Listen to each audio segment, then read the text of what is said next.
Assalamu alaikum everyone. It's Master from IndusLytics Private Limited.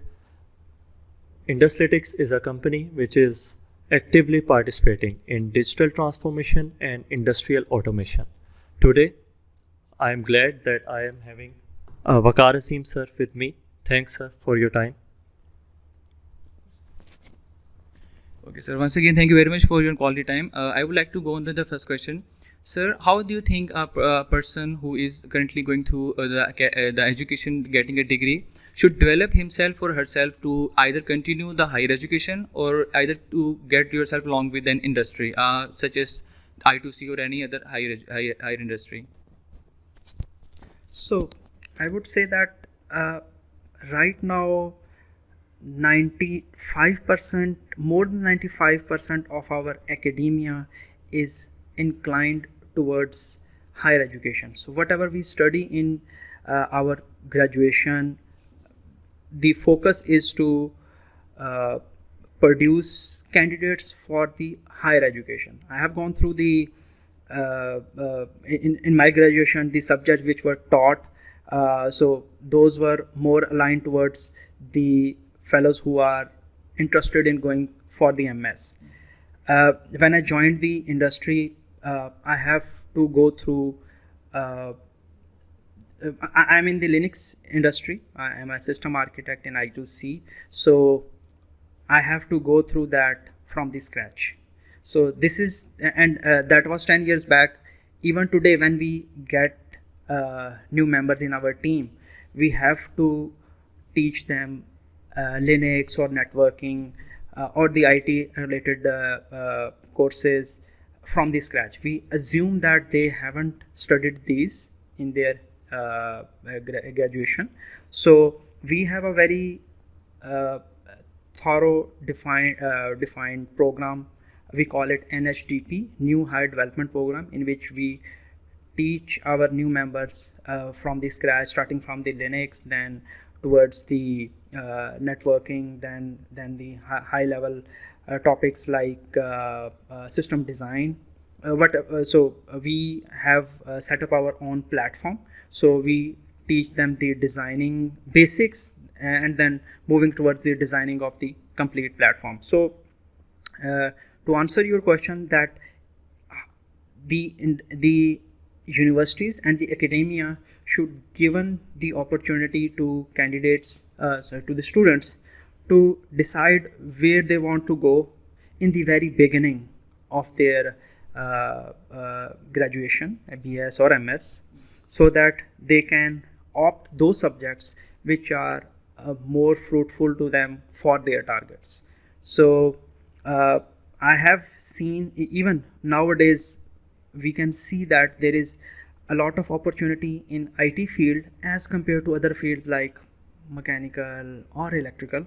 So the universities should guide the students when they are opting for the for their engineering, to tell them where there are opportunities, and obviously the industry can also share their we can say the prediction where they are expecting more job opportunities, so that the students can decide to opt for the areas which needs resources in near future. So adding to that, to your other questions, that we have a proper NHDP, New Hire Development Program, in every team. They start from the scratch, and we teach our candidates the basics as well as the processes which we follow here in i2c. So I hope that's the answer to the question. Thank you very much. I think Thanks a lot sir for your detailed answer. I'm sure this marketing initiative of IndusLytics will help graduates and fresh graduates. So moving to our next question, sir, what do you think digital transformation means in its true spirit? so. My benchmark of digital transformation is that when you do not have to use a pen to fill a form. So if everyone has a mobile phone, everyone has access to at least a mobile phone. Everyone has a laptop, so digital transformation I see as a benchmark that for filling out a form, you don't have to submit a hard copy. You can simply go to some portal and submit your application or form what you want. So this is what I see as a digital transformation in any area. Thanks a lot, sir. Now, next question. Sir, thank you very much, sir. I have another question, sir. How do you think our industries benefit from digital transformation in both financial and technical terms? Can you please rephrase your question? Sure, sir. Sir, the question was, how can our industries benefit from digital transformation in both technical and financial terms? The benefits technical is providing to our industry. So let's take an example of let's say our government institution for the land record. So if you want to have a transfer of a land, you can easily experience that it is a very hectic process, and there is a lot of chances. There are a lot of chances of fraud because we are using that paper method nowadays. And yesterday I was studying that due to the flood, there are chances that we have lost a lot of record. So if we move to digitization, the chances of data loss as well as fraud minimizes, as well as the processes become more agile. You can get your work done not in months, in days or in hours. An example will be of our national database registration, NADRA. You can see that there were times that you have to go through courts to get your CNIC, but nowadays you can easily get your passport or your CNIC within hours. Obviously, because with digitization we have to keep both old and new methods, that the registration is being done as in the digital form as well as in the hard copy form. Therefore it takes some time, but once we are fully digitized, I think that hard copy will not be required and the process will be more efficient and agile, and you can get your CNIC or passport within an hour. So digitization will obviously it has the cost, but the cost and the benefits of moving our analog processes to the digitization or digital methods, it will obviously cut those cost, and the benefits will subdue those costs which are associated with the digitization. And it is sort of capex. You have to invest heavily in the beginning, but eventually the OPEX is much better than what we get from our current processes of hard copies. Yes, sir. Thank you very much. Okay, sir. My next question is, in your opinion, what do you think the skill set Pakistan need to develop in order to support the ongoing transformation in industries, and how academics and universities can play their part? So this will be the answer to this question will be the same which I have given previously. So the academia has to see what industry needs in terms of where there is shortage of skill set. The courses which are being taught in the universities should be aligned with the latest technologies, such as cloud computing, blockchain. These are the hot topics which are being discussed in the industry, but when we see if there is anything being offered by the academia, you will not find anything related to these. And the courses which are being taught are the same. I can especially in the power field, we can get notes of 1970s or 80s which are still being taught to our students in universities. So obviously that the requirements for power and mechanical will be the same, but the advancement that are being observed in IT field, those are much faster as compared to elect power or the mechanical or the civil. So I think and universities should update their course outlines, so that, and they should teach the students the latest technology, so that once they are in the industry, they are productive ASAP, because they would have gone through those courses. Otherwise, as I told you, that we have to assume that the candidate has not studied this course, so we have to develop our new hire development program, and obviously it takes time for that person to be productive, because he has to go through all of those things which he hasn't studied in his graduation. So it will save time for the industry, as well as the candidates will be, and the students will be more productive ASAP once they join the industry. Thank you very much, sir. Sir, do you think digitization has the potential to improve system reliability, availability, and productivity? Yes. So the same example that if you have digitized that land record or whatever the record, so you will have the opportunity to replicate that data to offsites for more reliability, high availability, and obviously the digitization will improve the time to complete the processing, as well as to get the data in for the reports. Now if you want to have the data for any projects, you have to go through those documents, and it takes a lot of time. So if you digitize your data, you can pull up the report more easily, you can save the data, so it will improve in all of the fields which you are referring to. Thank you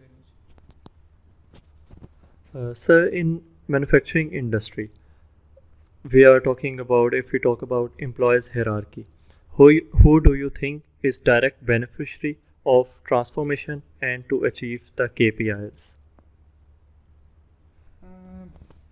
I might not be the fellow to answer this question, because I am not associated with the manufacturing industry, but digitization will have direct impact on its consumers as an end user. So digitization will make the product available to the end user in lesser time. So it, as an end user, I will say I will have the advantages, but from the industry perspective, I think I cannot comment on this question. Sir, do you think is it by any way a threat to manpower or labor employment, the digitization? Obviously, digitization remove the need of having 10 people for doing a task, like you have to, one person have to save the record, one person have to do the cataloging, one person have to, and you have to we can say, so obviously there will be you have to cut short the people from the process, but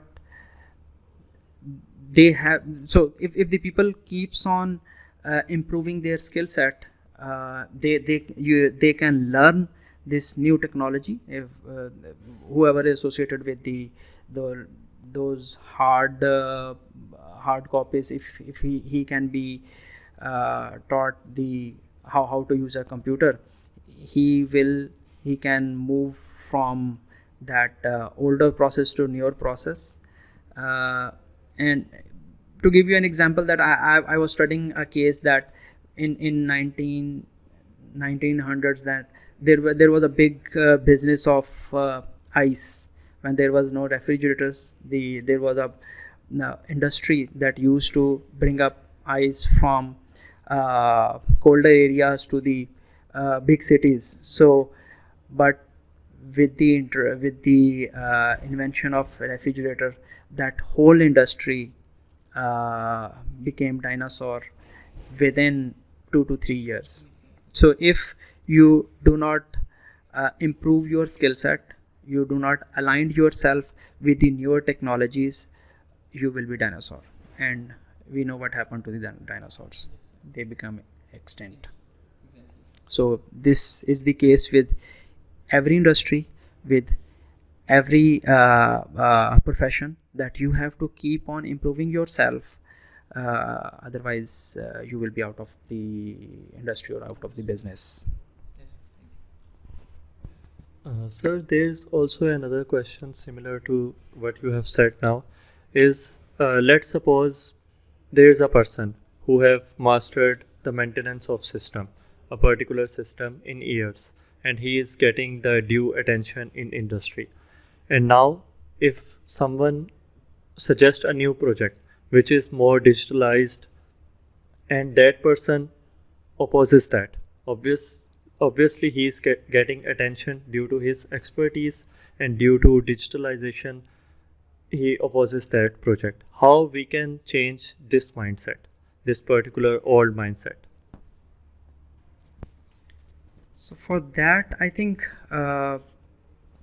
the employer as well as employee have to do their part. Employer has to ensure that they give an environment or a culture of improving your skill set, and the employee should consider what is best for the employer.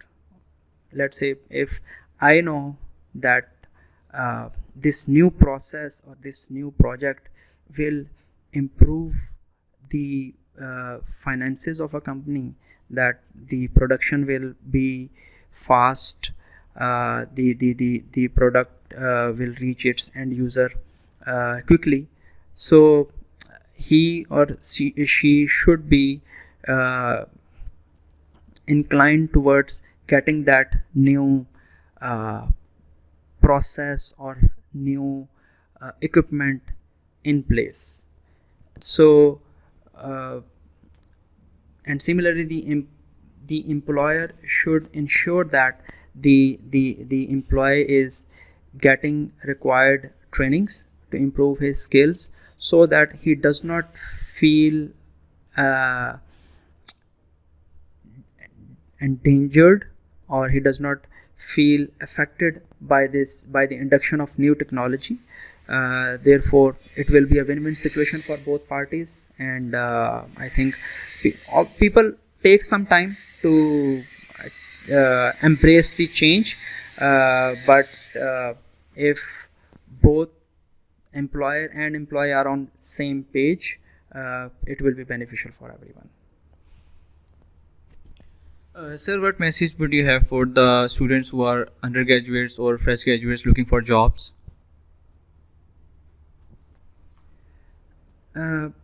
Use LinkedIn more than Facebook or Instagram. So LinkedIn is where all of the professionals are, and there are many opportunities that are announced on LinkedIn than the career sites. So LinkedIn is the area where you get a lot of job announcement, and you should update your profile, use showcase your projects. That is very important. So what if you have done projects, in your semester projects or term projects, you should showcase them online, put them on GitHub, put them on LinkedIn, or get your own domain. it will be your persona, it will be your brand actually. So it will help you to you don't have to tell everyone in each interview that I have done this thing. You can simply direct them to your profile. You can tell them that I have done these projects. So those projects or those online presence of your will speak for themselves. So I would suggest to use LinkedIn, use GitHub, uh, use Blogspot, do blogging. It will be helpful when you come into an industry, and you will be shining more than other candidates. And sir, your message to university authorities to catch up with evolving industry trends. I think you should retire all teachers quickly, and there should be some criteria or some preference given to the teachers who have who have experience in the industry, so that they know what is required in the industry. And I have seen many teachers like Ali Hamad, Dr. Tahir. So those fellows are aligned with the industries, and they are doing their best to and Rafi as well, because he's associated, he's in contact with the members from the industry, and they always get feedback. So they update their teaching methodologies to make sure that the students are capable enough, and they have the idea of the what is being what is required in the in the industry, and how they can be more productive as soon as they land their first job. So for the universities, it is very important to have people who have experience in the industry, because currently most of the teachers or the professors, they are from the academia. So their mentality is to or their focus is to teach subjects in a way that is required for the academia, for the higher studies and the research. That is required as well. It is not that you cannot phase out that thing, because research and R&D is the core, and that R&D is then implemented in the industry. But the portion of that R&D is very less as compared to what we for the these labor skills that is required in the industry.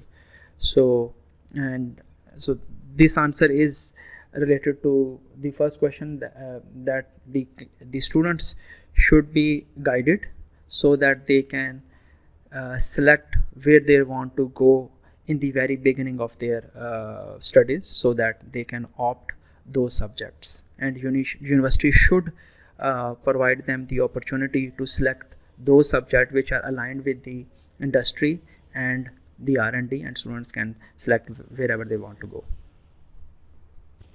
Okay, sir. Thank you very much, sir. Finally, do you have a message for other industries who are in the same field?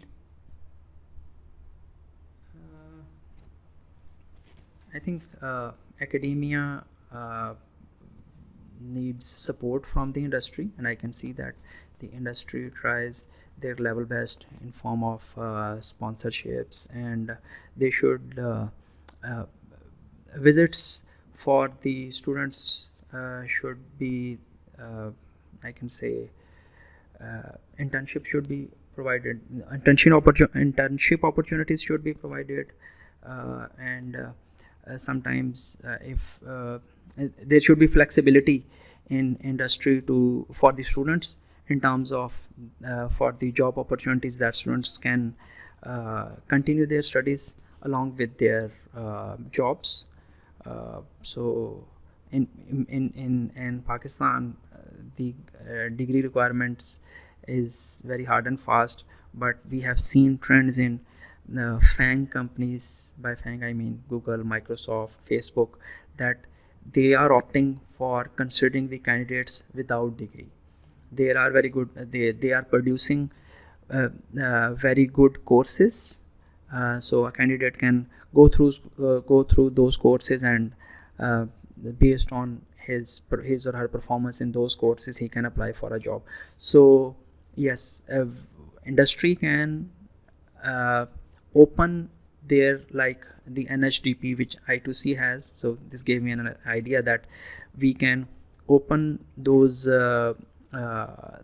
trainings to public, to students, so that they can go through those programs and during their graduation, because because the universities will take time to align their courses or subjects with the academia, because they have to go through a lot of processes, approvals. So industry can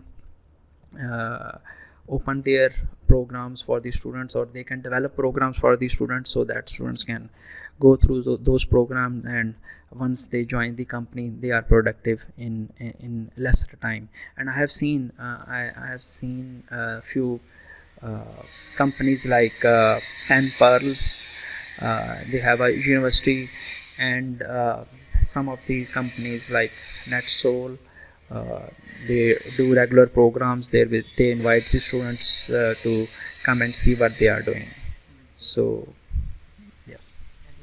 Do you think that data science and software development fields are accelerating much faster than electrical engineering?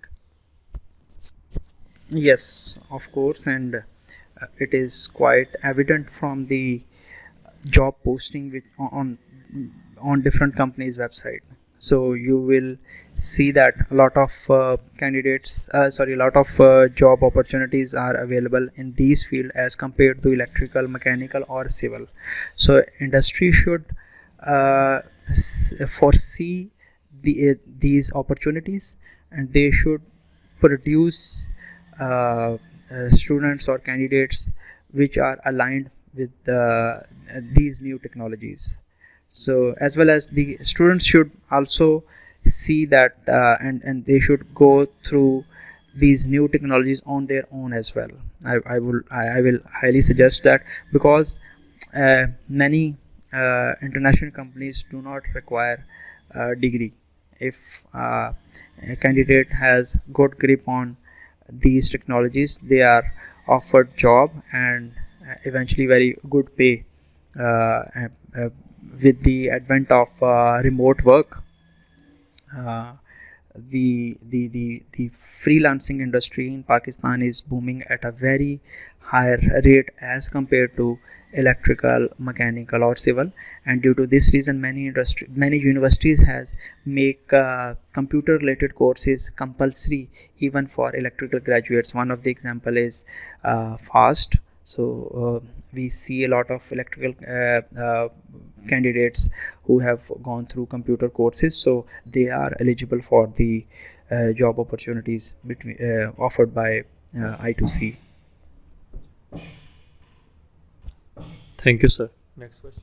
Yes, sir. Sir, how do you think electrical engineers can catch up with the current market trends? Like, where should they play their role to be relevant to these market trends? So use Facebook less as compared to LinkedIn. Spend time on learning new technologies. Coursera, Udemy, YouTube. So you can get a lot of courses for free. So if those courses are very good, very reliable in terms of, and you can showcase those courses on your profile as well. So this is one of the advice. And sorry for the noise. One thing other than that, uh, the interaction with your seniors, I think that plays very important role when you go to market, because in every industry there is a referral program, and that referral program, the candidates who comes through a referral program, they get uh, more, or you can say their hiring process is more accelerated as compared to the one that comes through the standard process. So uh, improving your network, especially on LinkedIn, as compared to other media sites, will be very beneficial for the new engineers who are coming to market. Thanks a lot, sir. You are giving very valuable tips, and I'm sure graduates and fresh graduates will benefit from this. So, sir, as you have mentioned, that many companies like Google, Facebook, they are not hiring you on the basis of your degree. They require a skill set. So, if we talk about I2c and Pakistani software houses, the Systems Limited, NetSol, and all the other companies, they prefer, in your opinion, degree holders or non-degree holders having required skill set, having courses in from Coursera, Udemy, and EDX, and many other websites? So it is the game of demand and supply. When there is a lot of supply as compared to demand, let's say there are a lot of job opportunities, especially in AI and machine learning and cloud computing. So we have to soften our criterias, because for each recently I have advertised one position for my team, and I got more than 100 resume within 2 to 3 days, and I'm still getting resumes for that job posting.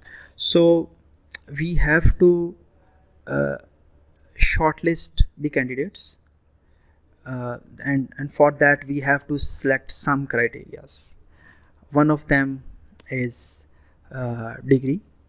Then if there are if still there are significant number of candidates, then we have to go through other criterias. So Pakistani because in Pakistan we still have a lot of supply in some areas, in some fields. So we have to put some shortlisting criteria. But there are fields, I have seen companies where there is demand and there is shortage, so they forego these criterias and they look for the skill set, sort of the courses which students have gone through, like on Coursera. So to cut short, it is demand and supply. So the areas where we have a lot of demand but supply of good candidate is less, so in those fields we can skip some of the requirements, but and vice versa as well. So we have to do shortlisting in the areas where there is a lot of candidates, because we have limited resources in terms of the HR team and the interviewers time. So it is not possible for us to go through to evaluate all of the candidates. We try to do our best to give everyone a fair chance, and the candidates who does not have a degree, they can showcase their other skills by going through the courses which are being offered by the platform, and of related to the job which you are targeting to achieve.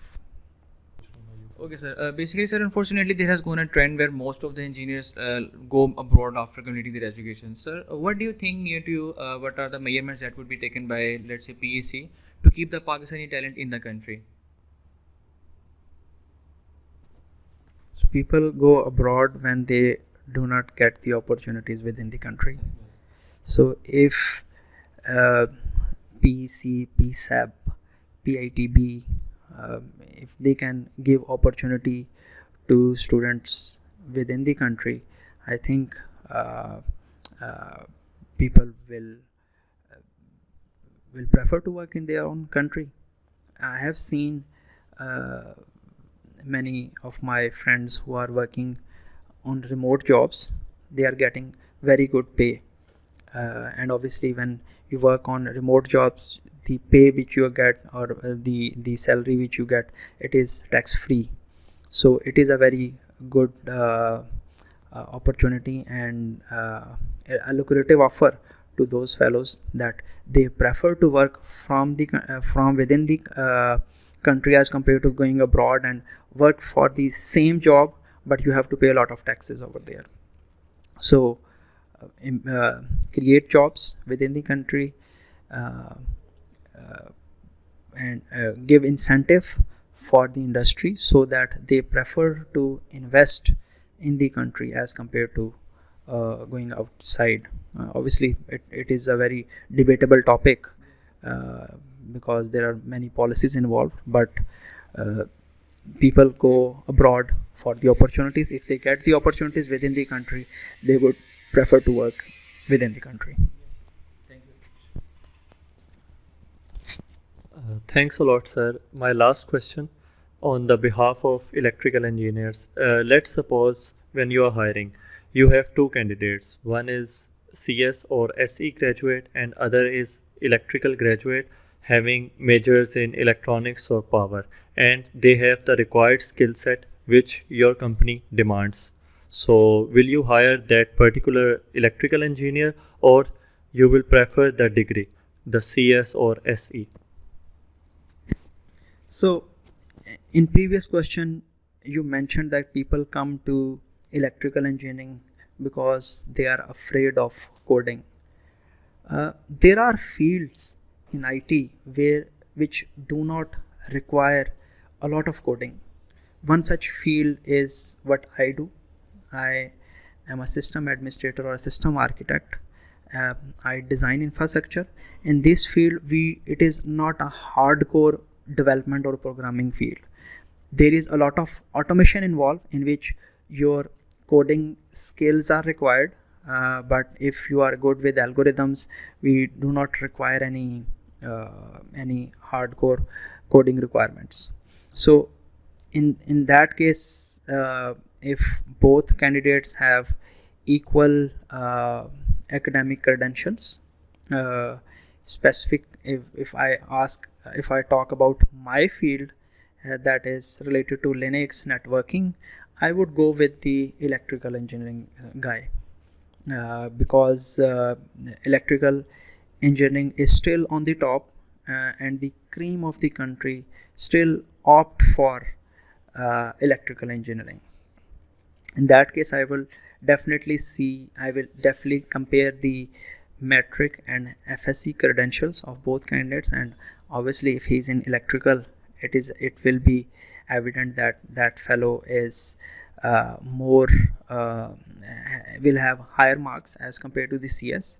And if the CS guy is having has selected the CS field, even if he was eligible for the electrical, then it means that guy is focused in his field. So I will highly recommend that fellow to join development field.